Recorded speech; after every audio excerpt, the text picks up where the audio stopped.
Hi everyone, my name is Mariam, and this past summer I've been working with SimTable on this project, and I'm currently a student at the United World College down by Las Vegas.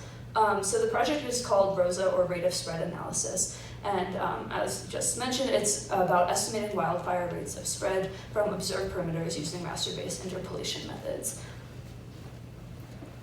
So just a bit of background, which y'all might already know. Fire spread, we can basically say, is a series of successive ignitions. So whatever fire already exists is going to heat up the material around it until it combusts. And this happens at a variety of different rates depending on that material and other factors. But those will all combine into what we call a quasi-steady state rate, which can be observed for real-life fires and referred to as the rate of spread.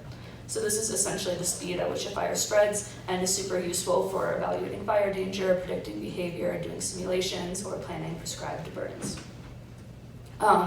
And so how has this been calculated? So in 1971, Franzen showed that rate of spread is a ratio between heat flux received, which is the top half of that equation, and the heat required for ignition by the potential fuel, which is the bottom half of that equation.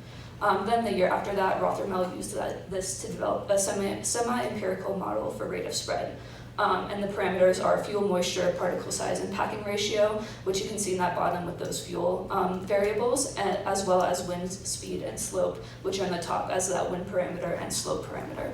So since the calculation relies so heavily on fuel data, fuel models were developed, and these basically help map observations of landscape to inputs for the models. So that means you could look at lumber and or like a patch of grass and say, okay, these are probably the approximate values, and use that to input into the model and use for planning.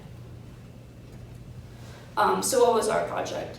It was essentially using time of arrival rasters, which were generated from fire perimeters to calculate the rate of spread, and then compare that to the predicted rates by looking at what fuel and slope was in that area and perform some observation-driven modeling. So on the very left, you can see those are the fire perimeters. In the middle is the time of arrival raster, and then on the right are the various rasters that we generated from this. So the first step was to gather fire perimeter data. We looked at the continental US and took large fires with super detailed boundaries, and also made sure they had a well-defined origin so that we could get some good time of arrival rasters, and we also took out any bad or conflicting data. And in the end, we got 15 sets of clean files, and the list of fires we used is on the bottom. You can see there from 2018 up until 2024. Once we had these rasters, we could generate, once we had these perimeters, we could generate the time of arrival rasters. So because the perimeters were timestamped, we could use bi-directional flood fill to interpolate between the perimeters and get an approximation of where the fire was at each time value. And then encode that using RGB values, which you can see kind of right below the text. But once we did this, we saw that there was a slight issue, and we decided to switch from using a Manhattan to Euclidean distance metric in order to get smoother rate values. So if you look on the right side of the screen, you can see the Manhattan distance. I don't know how well it shows up on the projector, but there's kind of like these large rectangle shapes where it filled in using that Manhattan distance. But compared to the Euclidean, it's much more smooth and rounded and just kind of flows more naturally like something would in the real world. So that's what we ended up using for the rest of the analysis. Then the next step, once we had the arrival times, is to calculate rate. And this rate is basically a speed, right? So we just kind of use a distance over time formula. But there were 3 different ways which we tried using this. The first one is a Sobel operator method, just basically calculating the gradient or the slope to get a magnitude and direction. And that method considers all the surrounding cells, so it's kind of like an average in a way. We also tried a least recent neighbor method, and this looks at the surrounding cells for each time of arrival and assumes that the fire has spread from the neighboring cell, which has been burning the longest. So since it's the longest amount of time and that goes on the bottom, then that results in the slowest rate of spread. And that's that image in the middle on the left. And then we also looked at a most recent neighbor method, which assumes that the fire spread from the neighboring cell, which has been burning the shortest. And this results in the fastest rate of spread. And then that's the raster on the bottom left-hand corner. And you can see there are these like intense patches of white which show like very extremely high rates. So because of this, we ended up going with the least recent neighbor for the rest of the results in the following slides. So once we had those time of arrival and rate values, we could fetch some associated values. So we got fuel data, which is on the very left with the different color-coded fuels, as well as elevation, which is those purple and green rasters. And from the elevation, we could use a Sobel operator to get values for slope and aspect in degrees. And then you might be thinking, don't fires burn differently in different regions? So how can we kind of analyze them all the same? And so that is where clustering comes in. So we use rate of spread over time histograms to compare the different fires and cluster them. And this meant using a sum of squares distance metric with the equation shown there, as well as k-means clustering to really get us the 6 clusters on the right with Smokehouse Creek, County, Woolsey, South Sugarloaf, Delta and Carr, and then all of the rest of them. And this gives us the following graphs. So the top kind of row is rate of spread versus time, and then the middle is rate of spread versus slope, and then kind of some analysis. So if we look at the Smokehouse Creek fire, we can see that it has the slope doesn't have much of an impact on it. And we can kind of see that that's because it's a fast-moving, highly wind-driven fire. There's also some diurnal fire activity, which we can see in the rate of spread versus time graph, where the fire activity and rates drastically change between night and day. And this is the most unique fire out of the set, and we actually removed it from the rest of the values in the following slides. Then the County and Woolsey fires both show an expected relationship between rate of spread and slope magnitude. When the slope magnitude is higher, the rate of spread will also be higher, because at the fire or the material at the lower elevation burns, and then the hot air rises and dries out the fuel above, so it's able to spread faster in that direction. So that is the expected relationship for the County and Woolsey fire. But then for the next 3 fires, we kind of see like not exactly what we would expect, which sort of indicates that other variables are bigger drivers of the fire than the slope. So for South Sugarloaf, that could be fuel type and terrain. For Delta and Carr, that could be, again, fuel type and terrain. And then for all the other ones, they're kind of slow-paced and steady fires, and there's not really a meaningful trend from rate of spread versus slope. Next, we looked at fuels, and we took some representative rates from the original Anderson study, like giving these fuel types, and we looked at the average rate of spread versus those representative rates. And by ordering in terms of fastest to slowest, we could see that like the order is nearly identical.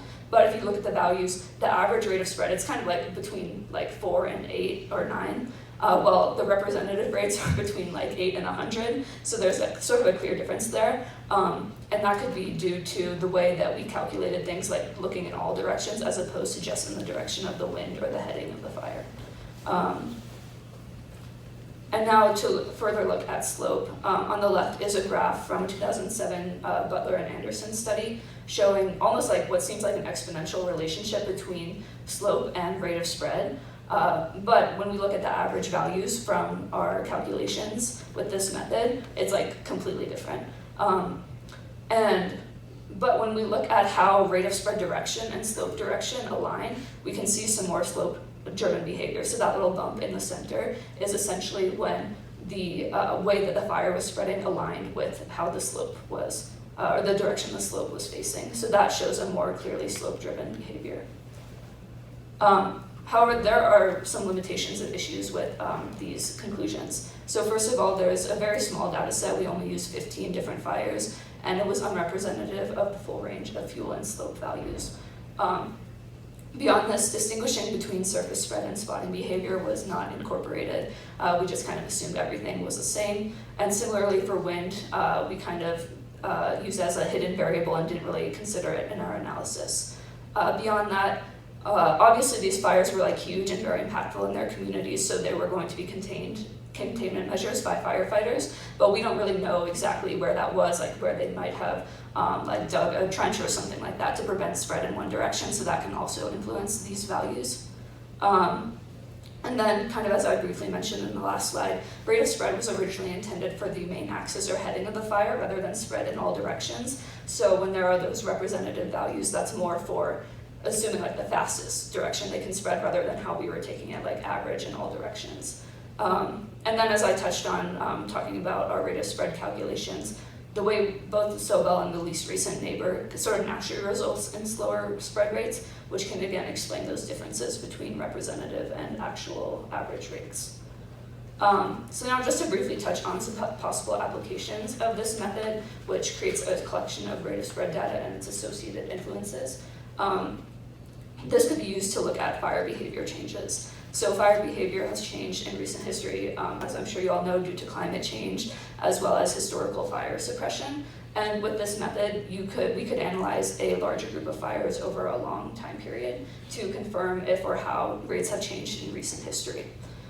It could also have use in simulations, where adjustment factors can be applied to the rate of spread calculations to help reduce differences between simulated and real fires. And then another possible application is with fuel models. So fuel modeling and mapping is complicated by variability and estimation and biotic influences, and this can lead to inaccurate fire spread simulations. But this rate of spread method could be used with different fuel models and mapping techniques to evaluate their predictability. So in conclusion, the graphs we saw show that slope doesn't, in the real world with in all directions, doesn't seem to increase rate of spread by as strong as a factor, as previously shown experimentally and in a lab environment. Additionally, rate of spread on average may be lower than those given by fuel models. Also, clustering was very crucial to generating more meaningful data and would benefit if a larger data set was analyzed. But then there are many limitations and a lot of approximations and averaging, and so these conclusions cannot be taken without a consideration of this. But there are still a lot of potentially useful applications for this method of rate of spread analysis. So yeah, thank you, and please let me know if there are any questions.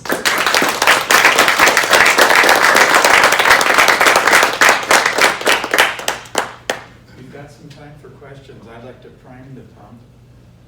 We're learning across wildfires, especially that last for 10 days to 3 months, that burn periods are really influential. And when you're averaging the effective slope up or down, that sort of thing, the burn periods give us very different relationships between the fire behavior response and the covariates, the variables that are actually driving it. Is it possible to take these methods and apply it to burn days of individual fires?